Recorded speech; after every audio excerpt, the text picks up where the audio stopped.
leaving food in front of like the animal and then just eating it yourself.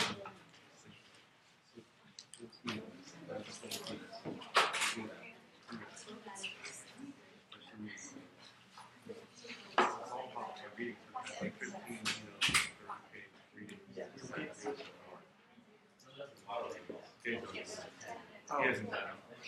No, I have. I was you gonna take notes for the ones I was gonna kind of write sheets for. Yeah, and so like we have to memorize, remember like all the authors and like all the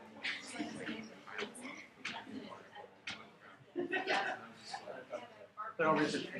I can't even remember like the pictures we had like 2 weeks ago. Okay, great. So we're just going to have half an hour, give you guys a 10-minute break, and then we'll do the midterm. So back to our hierarchy, back to our basic intuition. Let's see the kinds of data that, let's just look at some languages from the Comrie textbook. This is handout 2. If you need a copy, we've got extra copies. Put your hand up if you need handout 2, because otherwise, yeah. Michelle can read a few more of the handout 2. Just so we see on these pages, I'm looking at 156 on the top and 157. It's got handout 2. Yeah, you okay? So the reverse side of handout 2, we're trying to say paper, so we've got 156, 157. And let's remind ourselves of this language, Malagasy. See, this was the language that really gave Ed Keenan the basic insight about a language that has very restricted relative clauses that can be insightfully captured in terms of this accessibility hierarchy. Let's remind ourselves of the basic word order in Malagasy, number 47. So remember verb initial, nahita, so, ni vehivavi.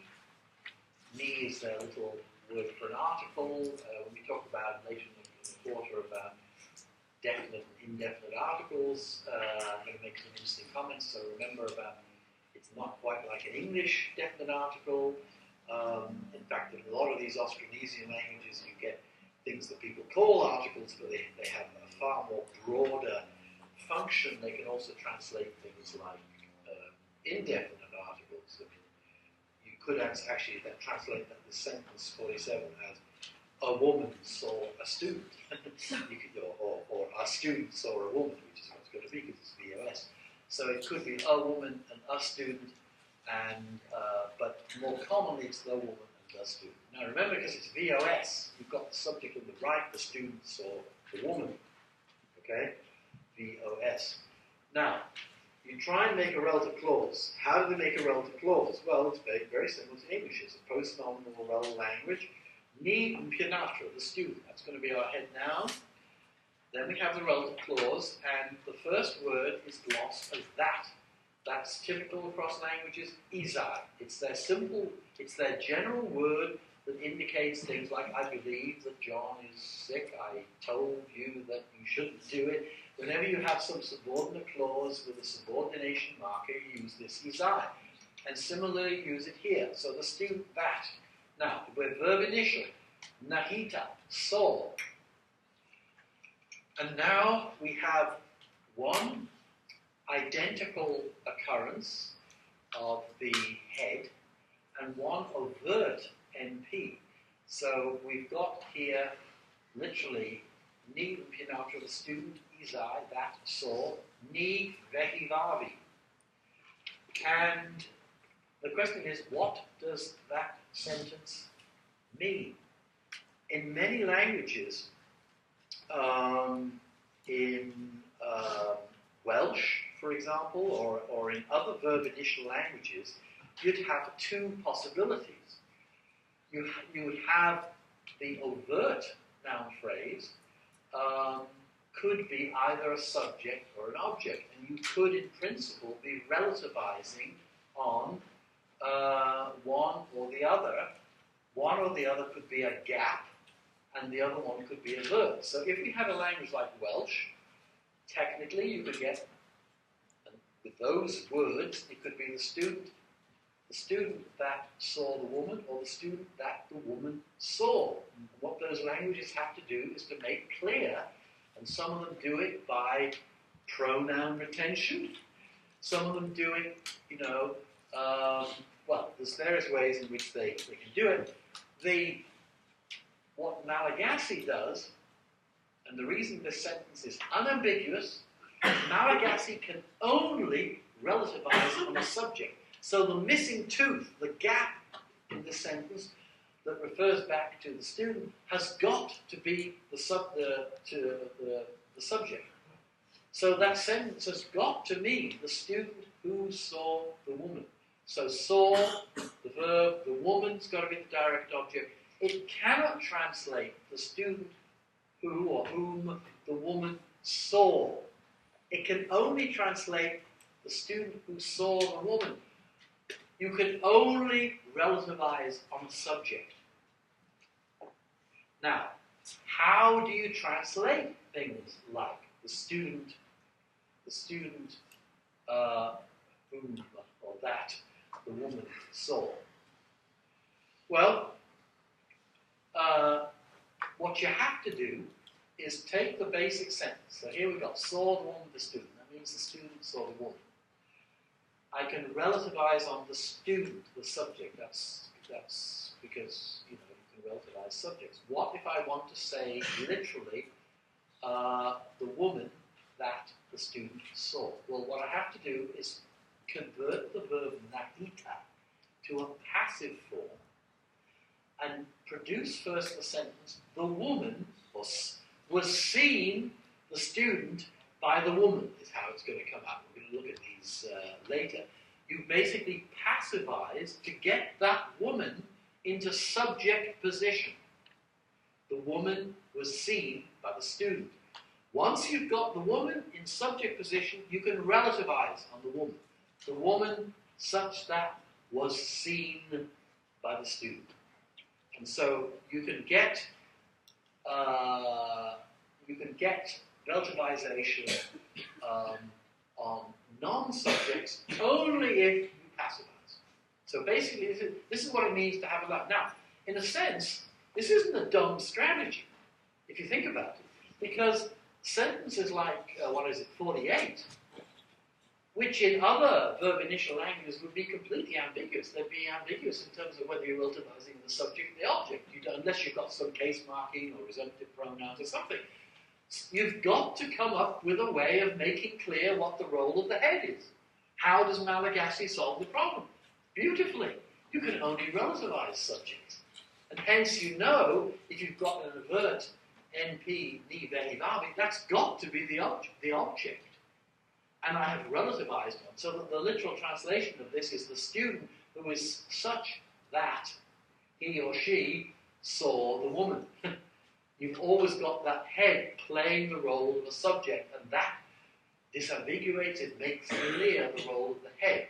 So we're using there a strategy. It looks on the one hand like it's a real limitation, but it's actually put to good use in this language to make clear who is doing what to whom in the relative. It's not such a dumb thing. For Keenan and Comrie, the crucial point is the position, the only position that this language allows, given that they want to disambiguate, they could allow only an object, but they don't. And all languages like that have this restriction that only one position is relativizable, must be the subject. The highest, most prominent, most frequent position in the language, basically. We'll talk about subjects and objects when we talk about the next section. So, now let's look at a language that allows only relativization on a subject and a direct object. So, turn to 157 at the top. This is the language Kinyarwanda.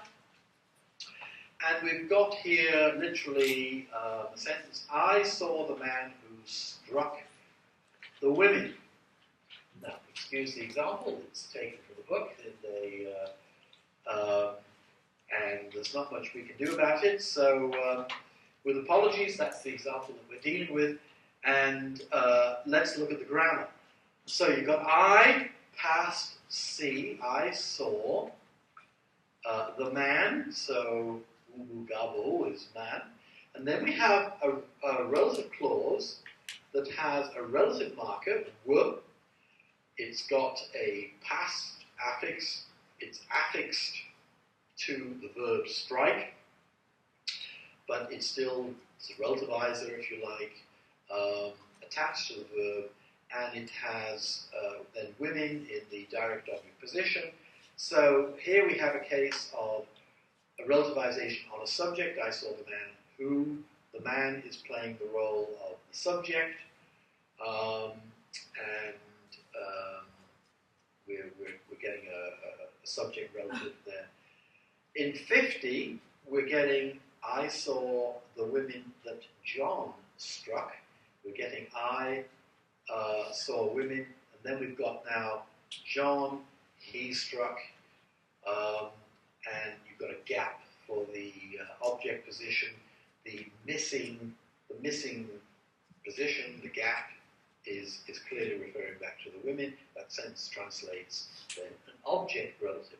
But as Connery points out, it is not, however, possible to take an instrument like, and he gives an example, nikaramu, with the pen, in 51, and form a relative clause directly corresponding to the meaning, the pen with which John wrote the letter. So you've got there, John wrote letter with pen, and you can't relativize on that. Continuing down the hierarchy, we found languages that allow relativization on the first three positions of the hierarchy, but not on possessors. Well, he's talking here about three in the sense of subject, direct object, and belief, for both indirect object and belief. So the first four positions of the original hierarchy, but not on genitives. So these are languages that literally do not give you translations of those genitive relatives, with, like, you know, the student whose essay I read. And finally, there are languages like English which can relativize on all these positions. So this was the key. This was the original intuition. Higher positions of the hierarchy are more accessible. What does that mean? Accessible to what? To the rule of relative clause formation. The rule of relative clause formation applies to more positions. As you go down the hierarchy, these positions become less accessible. Higher up, they are more accessible to relativization. Now, let me instantly give you what you'll see Keenan and Connery discussing is a complication, certain counterexamples that emerged, which they got very worried about. It turns out that this basic intuition that we see, if we can just go back to the handout number 1, to the relativization cutoff points, they had in 6 this nice clean picture where you have cutoffs, you know, after the subject, subject and direct object only, subject direct, indirect only, subject direct, indirect, oblique only, and so on, all the way down. This nice clean picture of what they call cutoff points, where languages do not allow relativization on lower positions. Languages cut off, the rule of relativization cutoffs, it no longer applies. These cutoffs were messed up by a very small group of languages, namely Indonesian, and in particular a subgroup in West Indonesian languages that had what we might call missing teeth. They allowed relativization at non-adjacent positions. So they would have the possibility of relativizing, say, on a subject not on a direct object, not on an indirect object sometimes, but then you could relativize on an oblique or on a genitive. And so Keenan Comrie here gives an example of Malay, one language that was problematic. And he says, he writes about it. So here we have the example, if we can find that in Malay.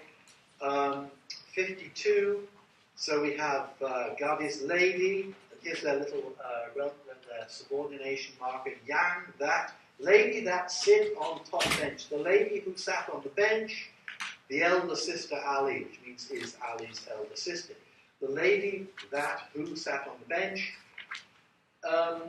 that's a well-formed relative clause on a subject, where the lady is sitting on the bench.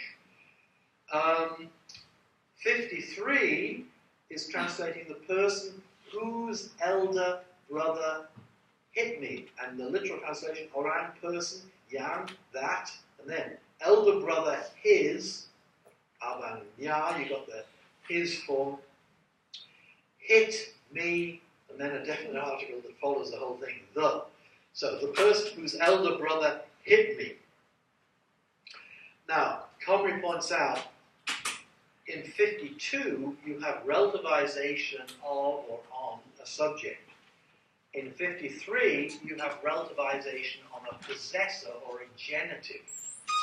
It is not possible to relativize on direct objects or on most non-direct objects. So here, if we think of our hierarchy, here we have a problem because what they're basically finding now are certain languages that allow the top, in fact this is a universal, every language can relativize, and every language can relativize at least on subjects, so that is a true universal. But here's a language where you've got some missing teeth in between, where you can't, so the normal pattern, and this I should explain about, a hierarchy like this, like the accessibility hierarchy, you can think of it as really a chain of implicational statements. So what this chain really says, if you can go back to number 5, just to look at it, what it basically says is, okay, you've got this hierarchy. If you can relativize low, according to the original intuition, you can relativize all the way up. So leaving aside the object of comparison, if according to a Keenan Comrie intuition, that this was their starting formulation. If you find a language and it can do what English does and say things like the boy whose paper I read, if you can relativize an gen, you can relativize an oblique. If you can relativize an oblique, you can relativize an IO. On IO, DO. If on DO. So really, what you've got here is a chain of implicational statements of the form, if P then Q, if Q then R, if R then S, if S then T. That was the logic of what they are proposing in the form of this hierarchy. It's like an overlapping chain. Remember, when we talked about Greenberg, we talked about implicational universals. If you've got VSO, then you've got prepositions. But now we're proposing within a single area of relativization a chain of quite constraining overlapping implications. If P then Q, if Q then R, if R then S. And so a potential counterexample is very easy to find. You've just got to find the chain is broken somehow. So if this, then this, if this, then that. So if you find a language that allows this and doesn't allow that, or if it allows this and doesn't allow that, that goes against the claim. And so what they're claiming now is that they have found such languages, but they're very limited. And because of this set of Indonesian, basically Malay, a number of Toba Batak and various other Indonesian, Austronesian languages, basically, because of small, actually quite geographically restricted, they got worried and they basically proposed what they propose in the paper, which is a rather more complicated set of patterns. In fact, they call them the hierarchy constraints. And I have them summarized on that handout 1 for you. And you'll read these in the paper. Let's just look through them and see what they claim. At number 7 on the hierarchy, Keenan-Conry's hierarchy constraints. So, hierarchy constraint number 1, and crucially now, what they're going to do is let me perhaps give this basic intuition. The thing they're going to appeal to, this is why they typologize or classify relative clauses the way they do, they noticed something interesting about these Indonesian languages that are technically exceptions to the simple implicational pattern that if you can relativize low, you can relativize all the way up. What they noticed was that whenever you have languages like this that have missing teeth that give you relativization high up and lower down and some position missing, they always involve what they call different strategies. They involve different kinds of relative clauses in the two positions. So what you notice, if you just look at that Malay example, it's quite typical. In 52, when you got the relativization on a subject, lady that sit on top bench, you basically have the lady, you've got the relative pronoun, you've basically got what we call a gap or a minus case strategy. You don't have a pronoun, whereas in 53, the person whose elder brother hit me, it translates literally, person that elder brother his. The person that his elder brother, you got that his pronoun, possessive pronoun, referring back to the head. So they got like a Hebrew type pronoun.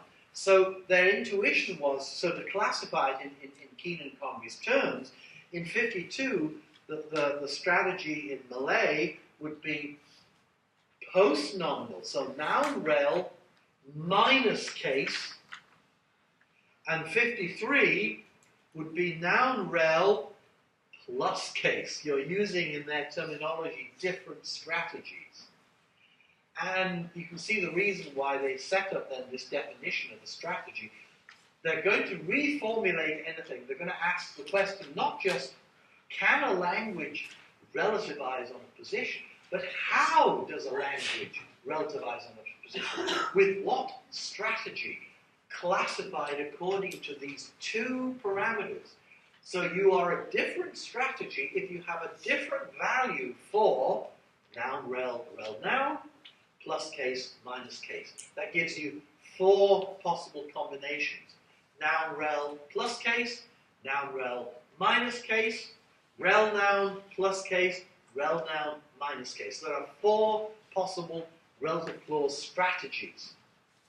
And that's what you have to have in mind. Now, they're not just asking, can you relativize using any old structure or strategy? They're asking, now they're going to reformulate everything in terms of strategies, particular types of relative clauses defined in terms of their ordering and in terms of plus minus case.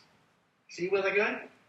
As I said, we'll critique it more a little bit next time. It's already been critiqued in terms of these are plus or minus case is not the only way to do this, but let's not run before we can walk. Let's see then what they do with this. Back to handout number 1 and the Keenan-Conry hierarchy constraints. Number 7 on that handout number 1, B there or B squared. Let's see what they're actually proposing. Number 7, first hierarchy constraint. A language must be able to relativize subjects. This is an absolute universal. Remember at the beginning of the course we set up different kinds of universals based on their logic. Absolutely, for all languages L, P holds of L, simple counterexample, find a language that doesn't allow you to relativize subjects, you have a counterexample. This is an absolute universal. We've already said all languages have relative clauses, that's an absolute universal. Once they have them, all languages allow relativization of the subject, that's an absolute. Counterexample can take the form, in principle, of finding any single language that doesn't allow that. That would be, we haven't got it. Next, hierarchy constraint number 2. Interesting now. any relative clause forming strategy defined in terms of ordering and plus or minus case, okay, any single strategy, notice now, must apply to a continuous segment of the hierarchy. So we're abandoning now the claim that if you can relativize low, you can relativize all the way up. We're simply insisting, and we will handle the Malay and other counterexamples by saying, if we can go back to the old picture of you've got to basically have each strategy applying to a continuous segment. So if we find that in Malay, you've got this pronoun retention strategy on the genitive, we can't have that same strategy, noun rel plus case, not working on obliques and working on in other words, you can't have it skipping over. You've got to have, a continuous portion. So you could have one strategy for subjects and objects, so you can't mix these strategies. They have to apply to a continuous segment of the accessibility hierarchy. That's the claim. And that's how they're going to get rid of the counterexamples. Because they're not going to, just because you have one strategy that works on a genitive, it doesn't have to work all the way up. It just has to work on a continuous bunch of positions in the hierarchy. And if you can relativize higher, and there's some missing tooth with a language you can't relativize, and notice again, what these Indonesian languages are doing, Toba Batak, Malay, and so on, it's not like they can't relativize, they can't semantically make these relative clauses. What they do, and this is the key thing, Keenan Communist, just like with the Malagasy, I can relativize here, I can relativize here, but what do? I have lots of passive voices, I convert them all to subjects, and then I relativize on it. You see?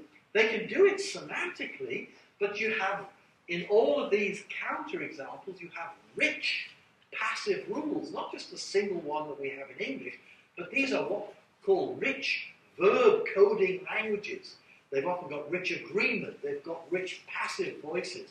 This is typical of these verb initial languages. It's got something to do, those of us who have been looking at these for quite a while, I think the explanation is fundamentally, if you've got a verb early, you want to give as much information as early as possible about the whole clause. So it's no accident that as the verb moves further right, BSO, SBO, the agreement marking declines, the number of passives declines. All kind of things make sense in these verb initial languages. The verb is the first thing to hear. Make it informative. Make it rich. We like our languages to be efficient. In languages like Japanese that have the verb at the end, they don't have so much of this rich verb agreement. What they do have is rich case marking. Languages with lots of noun phrases early always have rich case marking. So the first thing you hear in online processing, those of you who think in terms of psychology, if the noun phrases are first, they are richly case coded. If the verb is early, it's richly agreement marked. Languages like to give you early information. That's part of the efficiency of communication. Give as much information as early as possible in the clause. Now, very quickly, then we're going to take just left. Strategy number 3. Strategies apply at one point of the accessibility hierarchy may in principle cease to apply at any lower point. Okay. Now, in number 8, Keenan Conroy used the following terminology. Whatever strategy works on subjects, given that languages can have different strategies, the subject is what they call the primary strategy. The primary strategy. So Malagasy has at least a primary strategy. Every language has at least a primary strategy. It may have more. And for the primary strategy, they formulate the following constraint in number 8. I'll just read it through briefly, and then we'll carry on talking about some of this stuff next time. A language must have a primary relative clause forming strategy. Well, that's fine. That's an absolute universal. That follows from 7.1.